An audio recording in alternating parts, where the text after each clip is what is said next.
everybody looks at history and science with their particular glasses. So the atheist looks at reality with their red glasses. They look at history with their red glasses. The Muslim looks at history and science with their green glasses. The Christian looks with the yellow glasses. So we have got to be aware that our presuppositions play a significant role in looking at the historical data. So would you agree with that? I'd agree, and I would say to you, like, you know, let me tell you something. In the intellectual tradition of Muslim Islam and Christianity, there are some figures that stand out, such that Muslims sometimes quote from those Christian scholars and vice versa. So I'll give you some examples and you probably agree with me, right? For example, Thomas Aquinas, right? Thomas Aquinas, what kind of distinguishes him in the intellectual tradition of Christianity from many other scholars is that he was able to argue from first principles. So he was able to break things down from the very beginning. He went from the cosmological argument. So Thomas Aquinas, in his Summa, he was able to break things. He's got a massive book. I think it's got 10,000 pages. And it's very difficult. I haven't read all of it. I don't think many people have, like, to be fair honest with you, right? I've only read a small bit. Yeah, that's how it is, right? But people like Thomas Aquinas, or in the Jewish tradition, you have someone like Maimonides, I apologize. In the Islamic tradition, we have people like Ibn Taymiyyah and Ghazali. Can I just get my camera out to film? Yeah, I thought that was your camera. No, I just got my camera.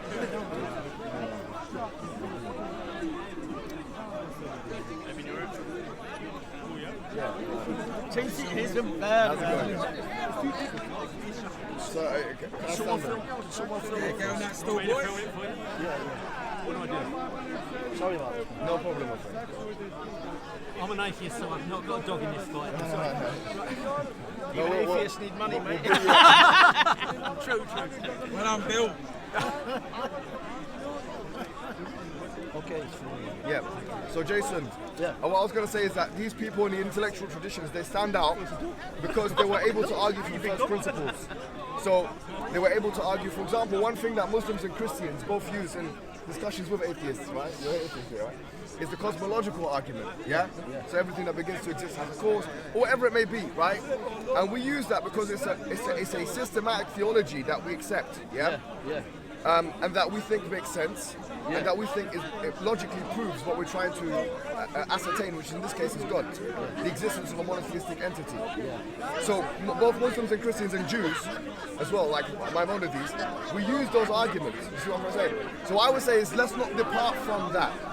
If we use it to prove the existence of God, certainly we can use it to also show, prove or disprove some things.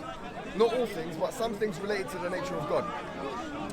For instance, that he can't be, a weak God. He can't be a weak God. Or can't be a limited God. Or can't be a imperfect God, and so on, right? These things would link to the first principles that we would have found out from the cosmological argument. So what I'm trying to say to you, Jason, is that if we would take that on board, if we take that kind of discussion on board, then if you accept that there's a rationalization, and we can use rationality, then I would just say let's talk about, for example, the hypostatic union, because you talked about Christ, right? So for me, just to kind of go into Christian debate, my issue with the idea of the hypostatic union is that for me, I can't seem to. It's not actually rational. It's not intelligible, and not only is it not intelligible, it seems to be contradictory, in fact. And the fact that, for example, you have Jesus Christ, who is depicted as being 100% man and 100% God, both at the same time. But then they come together in this hypostatic union. And then you have, that's one layer of contradiction, but then that's one person of a Trinity. The question is, how does this all work, considering rationality? Come in. You said that, Jay, what we need to do is get that to some commonality. You used Sir Thomas Aquinas, the Jewish guy, saying that there's common arguments that we can use to establish rationality. If we stick to that parameter, we go to the Trinity, the hypostatic union, look at it rationally, it does not make sense. Would betray you right? I would say a couple of things. Number one is, have you heard of Cornelius Van Til? He's a Christian philosopher and he developed presuppositional apologetics.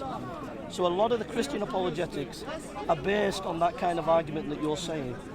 So you have William Lane Craig. But there is also a school of Christian apologetics that says, wait a minute, we're not arguing for a generic God, we're arguing for a Trinitarian God, and presuppositions, not just rationality, but presuppositions, your foundation is, you see, rationality cannot answer itself, it's circular. You would agree with that? So we'd have to define what we mean by rationality. Well, say logic, so the basic laws of logic. So yeah, there's an axiomaticity. The axiomatic, we assume them. Yes. We assume them. I agree. You cannot ultimately prove them. Yes, like mathematics. Yeah, so it's assumed.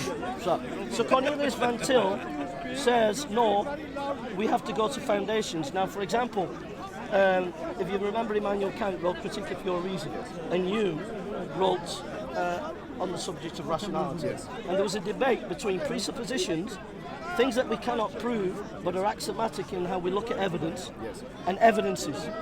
And you have to hold the two together. You have to look at rationality like you said, Yes. but you have to look at presuppositions. You have to. So you're saying that you're looking at things rationally, but the Quran is your higher presupposition than reason. Yeah, but Let me finish. Yeah, but- And for us, the higher presupposition is the Bible. okay. You see? So you're looking at the hypostatic Yeah, unit. but what we're not looking at, because Can I just finish? that goes back. So yeah, of course you can. But just before we get into textual things, what I want to do, I don't want to discuss this. What I want to say to you is that, just as you mentioned William Lane Craig, yeah, William Lane Craig, he actually takes his arguments from Al-Ghazali. So Al-Ghazali wrote a book called Al-Iqtisad fi al-I'tiqad. It's in Arabic. It's not that big. Yeah, it's a small book. And in that book, he writes in one of the sections. How to prove God's existence, yeah? He says that everything that begins to exist as a cause, the universe began to exist, therefore. So he takes from, William Lane Craig takes from Al-Ghazali's discursive rationalization. What's interesting from this, yeah? Can I tell you something? Yeah. Al-Ghazali also wrote a book called, sorry.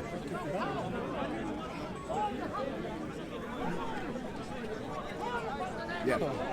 You're aware of William Lane? He wrote a book, and William Lane Craig himself is not just an apologist, by the way. He's actually a scholar. He's known as a scholar in the philosophy of religion. Yeah, people shouldn't see him as on the same level as, like, for example, these other Christian preachers that come out. In his field, I know that. yeah, in his field, he's actually quite established. However, having said that, he gets most of his evidences from Islamic kalam. That's why he calls it the kalam cosmological argument. Now, having said that, I'm going back to, you said that going back to the Bible, right? Our presuppositions are, yeah. So listen to this, you're going to find this interesting. Al-Ghazali wrote a book called Al-Iqtisad fi al-I'tiqad. It's a small book. In it, the main argument of William Lane Craig that he puts out for the atheists is there, yeah? Everything that begins to exist as a cause, the universe began to exist, therefore the universe. Now, he wrote another book, Al-Ghazali wrote another book called Al-Qistas al-Mustaqim, where his main argument was that the Quranic text, within the Quranic text, you can find syllogisms. Syllogisms, deductive arguments. And so he shows like 20 or 30, I think, of them in that book.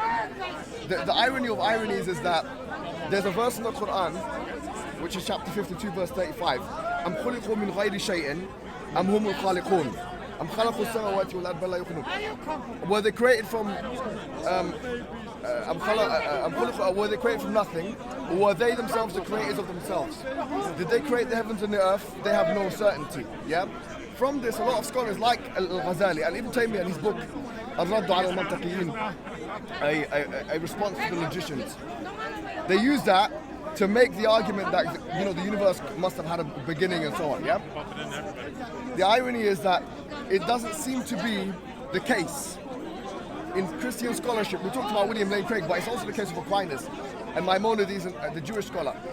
They all borrow from each other their arguments. It doesn't seem to be the case that when it comes to proving the existence of God, that they actually look for the Bible. I would put to you, for example, I'll put to you one question. Give me one argument in the Bible for God's existence which is being used by Christian apologists, let's say scholars, from the medieval period, from when Aquinas came, to now, in the same way and in the same capacity as, for example, the Kalam cosmological argument. It's not the same. The Kalam cosmological argument could be argued to be to a great extent, especially if we're looking at Ghazali's one, Quranically inspired. However, it's still an argument that can be a reason. What we're basically doing now is epistemology, the theory of knowledge, right? In a sense. That's what we're doing. And in Christian theology, when I'm talking to you, I'm talking to Muhammad Hijab. Now, Muhammad Hijab's not the same as Mansour. Yeah. Mansour's not the same as Hashim. Yeah? I have to listen very carefully to what you're saying because you have read, studied different things and will come at it in a slightly different way.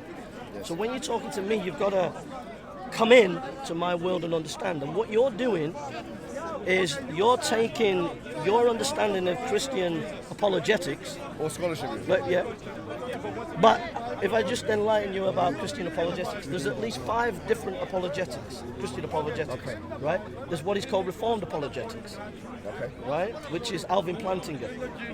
He's also a scholar. In the philosophy of religion. But what I'm saying, and he says that knowledge, that Christianity is true because it's just true.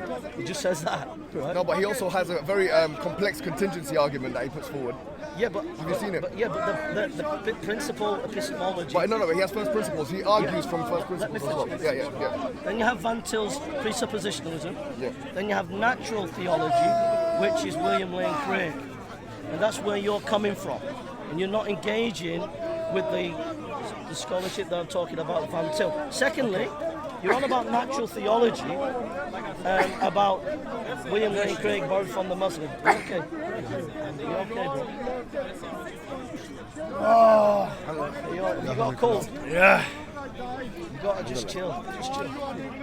Aristotle and the Greeks discussed these issues. Aristotle discussed these. He talked about the unmoved mover. So these arguments go even further back than Islam. They go right back to Aristotle. Yes, and it's rooted in natural theology. Yes. So my argument is this, is that the natural theology arguments are for a generic God. I'm not arguing for a generic God. Yes. I'm arguing for a Trinitarian God, and you're critiquing a Trinitarian God. Wait a minute. And my position to you is, it's deeper than natural theology. We have to go to presuppositions. Now, in 2 Timothy 3:16, Paul says, "Great is the mystery of godliness, that God became." But before we get into the scripture, let me finish. God became flesh. Yeah. He says a mystery. Now, the hypostatic union, when you read the creeds, Muhammad, they're very careful, as you have noticed. They say 2 natures in one, but without confusion. depends on which creed we're talking about. But no, I'm talking about the Westminster Confession and the Chalcedon Creed. Okay, but before that, because you got the Nicaea. No. Before Chalcedon, you had the Nicarian controversy. Yeah, that's the Nicaea. After Nicaea. You've got the Nicaea, you've got the Apostolic Creed, you've got the Nicaea Creed, and then you've got the Chalcedon Creed. Before 451. The idea of, like, what I'm trying to say to you is that the idea of hypostatic union within Christian theology wasn't realized initially. The idea of one, and that's why you have different sects of Christianity, which have different understandings of God, of the relationship between Jesus Christ and God, or how divine He is. So I would agree with that. There were debates about it, but they were working towards an understanding of how you bring two pieces of evidence that He's God, that He's man, and how it fits. I would say there's a lot of politics involved in that as well. Can I finish? And they came to the conclusion that it's two natures in one, and they were very careful because many of them were trained in philosophy, Muhammad. Many of them were trained in philosophy, not to be too rationalistic, because you cannot fully understand God, and they left the evidence as what the Bible said. So, cutting it short, the Bible... Who's Dave here? We're talking about Cyril of Alexandria was the main guy who came up and clarified the hypostatic union. But he was faced with a lot of opposition. But he was faced with a lot of opposition. He is the main guy. The question is, like, and this is always a question for Christians, who gave those particular bishops the ultimate authority for that? Well, if you remember the Council of Nicaea, if you remember Yes. the Council of Nicaea, Yes. before Alexandria, Yes. Cyril of Alexandria, Yes, yes. there was a secretary called Athanasius there, Yes, yes, who was behind the scenes. yes. And there was Yeah, he was part of the council as well. hundreds of those bishops had Yeah. been through the Diocletian persecution. So when they came, some of them had eyes pulled out, arms beaten, Yes. burned. Yes. And there was political influence from Constantine pushing them to one way or the other. Those